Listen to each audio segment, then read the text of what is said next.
a lot of silverware. You too, sorry. All right. You're live. I'm on cue. You're gonna take my feed, okay? Can you just give me A quick test. a quick mic check? Test, 1, 2, test, 1, 2, 3. Good? All right, guys, thank you guys. You know, obviously, two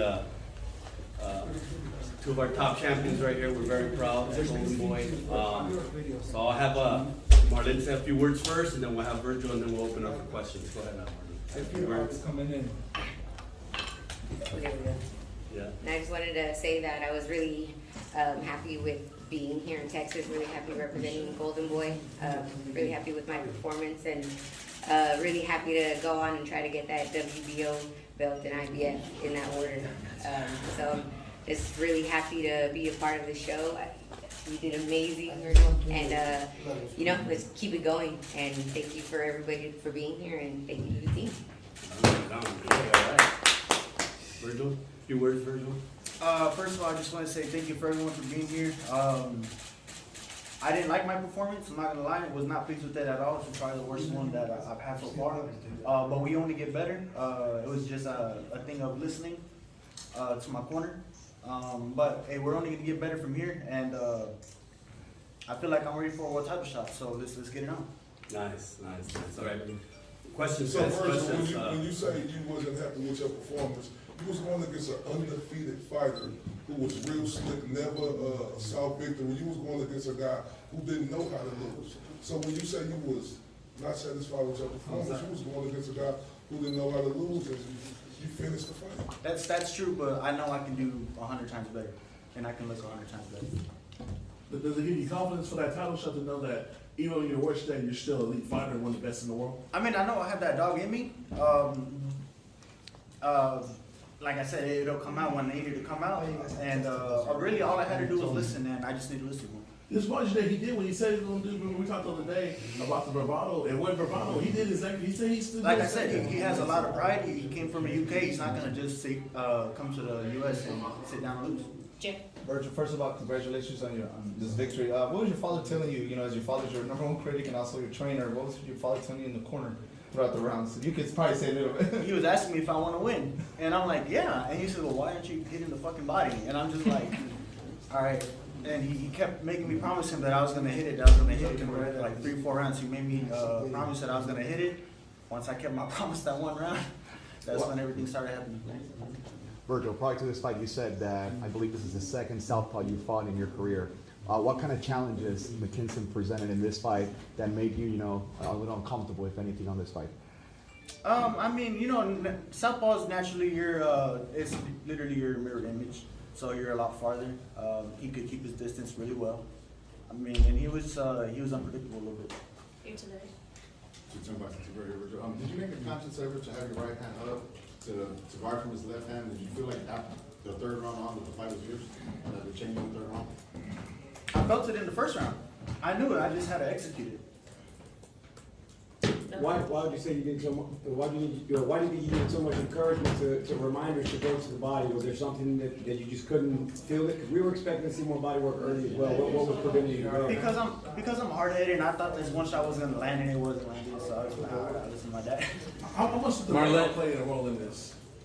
I'm sorry. How much did the layoff play a role in this? Not at all. Martin's question. Marlene, Yokasa's fighting next month in September. Are you going to be watching that fight closely? I'll definitely be watching just to see who I need to fight, who's next. But the WBO is what I'm going for, what I want, and something that's gonna happen. I need to bring everything home, all the belts, and continue to do so and become undisputed and keep it that way until I retire. Here, go ahead. Virgil, how did the cut happen in the first round, and did that affect you? Was it a headbutt? He just came in with his head, and I should have did a better job of keeping him out.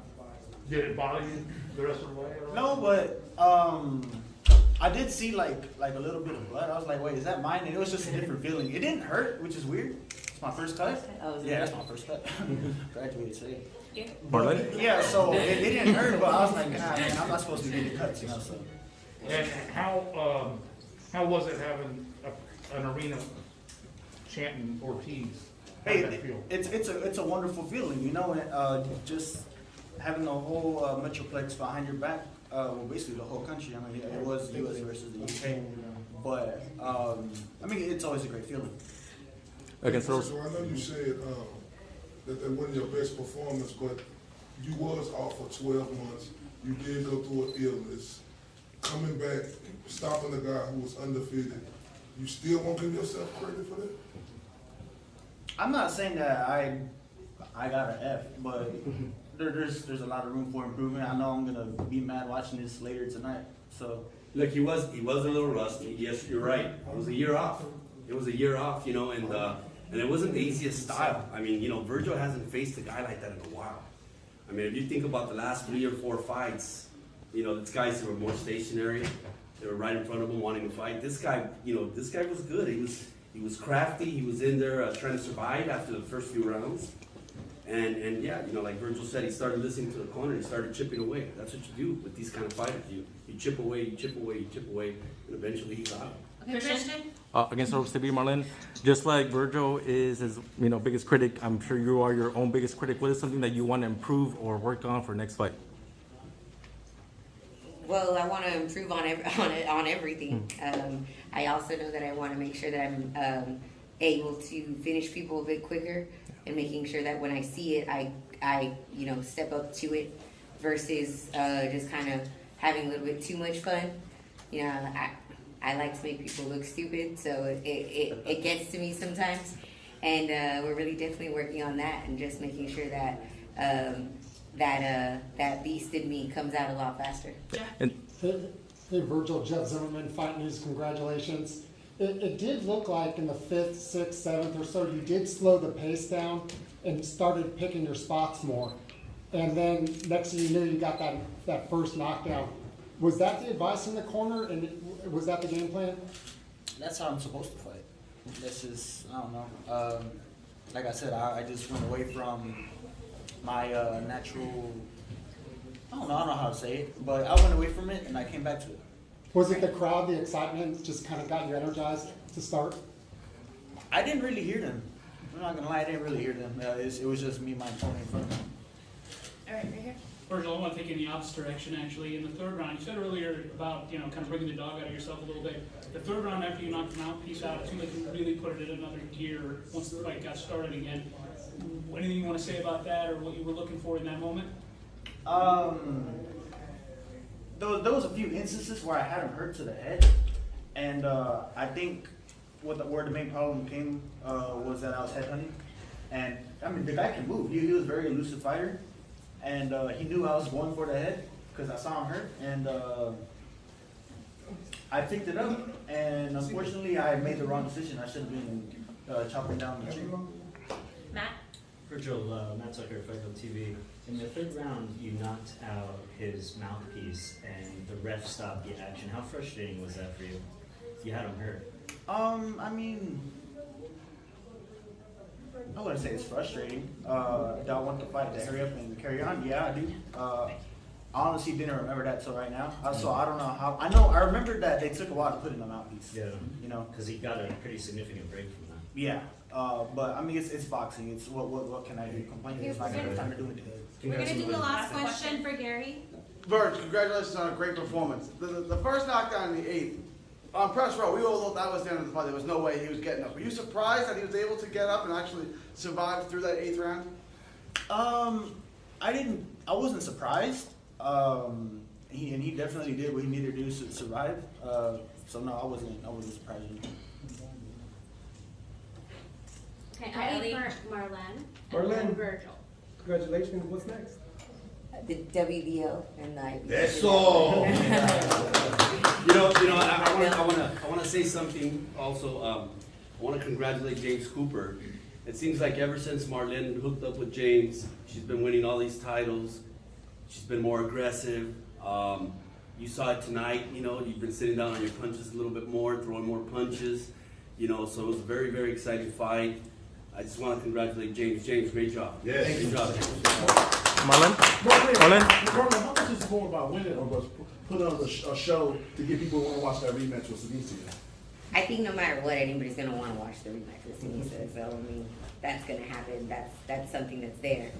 It's not just about getting a W ever. It's about really being the best version of myself that I can be and get there as quickly as possible. I mean, that's why Vergil, it's like he did amazing, but he'll never see it that way because he didn't get it done the moment he wanted to get it done. And it's always going to be that way. It's about being who you say you are when you say you are that person and doing it correctly right away, flawlessly. So it's not just about a W. It's about, you know, I am who I say I am, and being undisputed is the way to show that, but doing it even better every time is the way to solidify it. Marlene has come to the attention that there's no women's shoe out there for boxers, or the girls have to go and get their boxing shoes. They pick a men's shoe. Can you tell us a little bit about your involvement with designing a women's shoe? I can. I'm actually working with Nike right now on the first women's boxing boot. So that way women don't have to order, little girls don't have to order boxing boots in men's sizes. We've been working on it for a long time and making sure a lot of people aren't aware that the men's foot isn't like the woman's foot all the time. So even if I wear a men's size, it's never going to fit the same. And that's not something that you can really afford to lack in the fight. So we're working really hard, been working on it for about 8 years, demoing, changing, doing a lot of things. And soon to be gonna have a boot to mass release for little girls everywhere. So we can now order boots in women's sizes. Okay, thank you. Thank you. And next we have McKinson.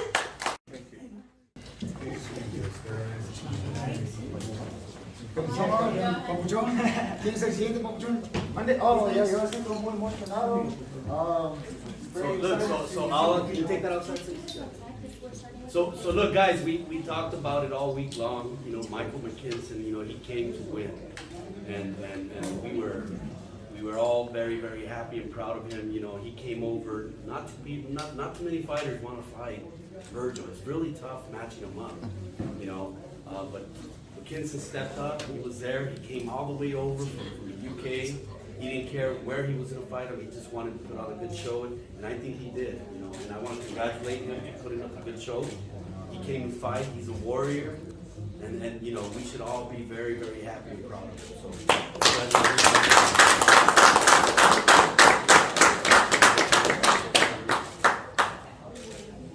yeah, I was very confident. You know, I worked very, very hard, and I've worked hard my whole life to get to where I am. From a lad from the area I'm from in Portsmouth, this is huge. Getting this opportunity is huge, and I deserved it. But not many people from where I'm from get to fight in the States. But not only fight in the States, headline a Golden Boy show in America. You know, it was a dream come true. My pride's a bit damaged. Like the first time I've tasted defeat. You know, I know I was losing the fight, but all the way through the fight, there was never a time that I felt that I was going to get stopped. I thought I was going to take him the points and be the first person to end that knockout streak. I really did.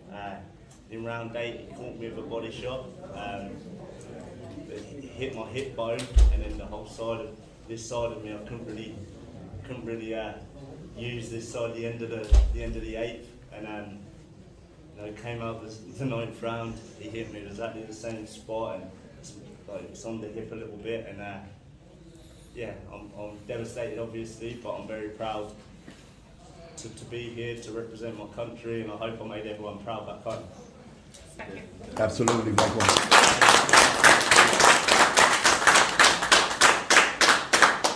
Michael, did the fight unfold the way you were hoping it would, strategy-wise? I knew he would start fast. I knew he would start very fast, and it was a hell of a pace early on. It was a hell of a pace, but as the fight went on, like I could see it go in points. I really did. Like I was getting more and more confident that it was going to reach the final bout.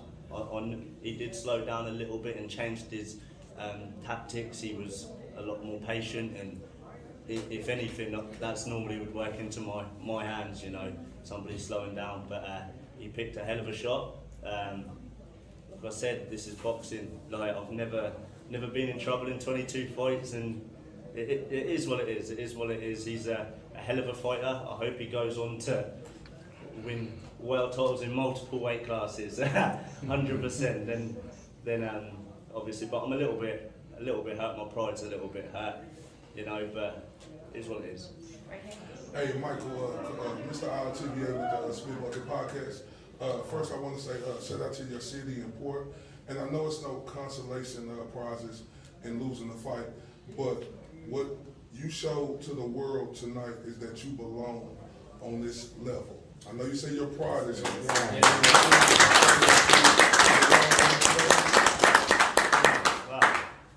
I don't belong at the level I was fighting at before. Definitely not. I was cruising easy points wins to the point where I didn't want to fight them guys. You know, I've had it hard my whole career, and you know, people have told me I deserve a big fight. I deserve to be on the big stage, and I never had to fight to prove that I'm world class. I believe I'm world class. I've never had that win that people can say, oh, McKinson's a world class fighter, you know. But although I lost, I hope a lot of people can see that I do belong to at world class level. I don't want to go back to domestic level at all. That's too easy for me. Hopefully there's some more big fights out there. You know, 100% I've proven that I don't mind going to somebody's backyard, being booed to the ring. Like, there was a lot of boos to the ring today, but there was a lot of cheers coming out of the ring, and so I'm proud of my performance. I like to watch it back to see how it went, but it was hostile coming to the ring and people was cheering me coming out, I must have done okay. Hey, Mike. Hey, Michael, Jeff Zimmerman, FightNews.com. We talked the other day, and you said you loved that underdog status, coming to Texas for the first time, and you did put on a hell of a show. I also think you surprised a lot of people standing in the pocket right from the get-go. You came right after Vergil. Was that the plan all along? Because, you know, people look at your record, 2 knockouts, they look at Vergil, he's a bona fide knockout artist. Talk about your strategy there. Yeah, my dad told me off a couple of times in the corner. The plan was to stay long and stay what I'm good at. That there's a few times we were close and I would just want to take every opportunity I possibly can. And if I see a shot, I would definitely take it. You know, make the most of every little opportunity. But the plan was to try and stay long, try and take it to the late rounds where he's never been before, and then I would get to him mentally. But you know, I only took him 1 round further than he's been before. But you know, I still took him the furthest out of anyone. Mike, congratulations on a great performance, and thank you. Not too many people have the courage to come out to Texas and fight a Texas fighter in their own backyard, so all respect for that. Not just a Texas fighter, he's like a hero here. No, I was heavily booed coming into the ring, but I loved it. I soaked up that atmosphere. Like, that's the type of stuff that I'm built for, and I thrive off of it, you know. Coming to people's backyards. Like, I've done it, Tom, like, I've done it as I've, like, on my rise, I've done it on small shows and stuff like that, but I've got to do it on a Golden Boy show, you know, in front of the world, fighting a guy that's tipped for superstardom. You know, I'm very, very proud of where I've come. Not just for, I keep saying my city of Portsmouth and things like that, but for my country. This is big. Not many people are queuing up to fight Ortiz, and I jumped at the opportunity. When there was talk of the Avenetian and then it might not happen, I went onto Twitter and said, just send me the original contract. You know, 100%. I'm a very confident guy. I worked very hard. I really did believe I could pull it off tonight, but Vergil is something else. He's, you know, there's not all of that hype for no reason. Like I said, I hope he goes on to win multiple world titles, because then it makes me look good. You know, we talked in the ring a little bit, and what I told Michael is that us at Golden Boy, we would love to have him back. You know, there's some good fights we could put him in. You know, there's Alexis Rocha, there's Blair Cobb, which, you know, you personally want to fight. Yeah, I'll fight any of them. But you know, we love fighters like this. You know, he comes out and he put on a show. And it proved. You know, the fans cheered him on after, because it takes a lot to come over to another country to fight a guy in his backyard, like we said. And we would love to have him back at some point. You know, so we'll be talking to Matchroom, and if we can match him up with one of our other welterweights, we would love to have him back. Thank you. Absolutely. Thank you. Oh, we ain't got a dump time. We need it up, Oh shit.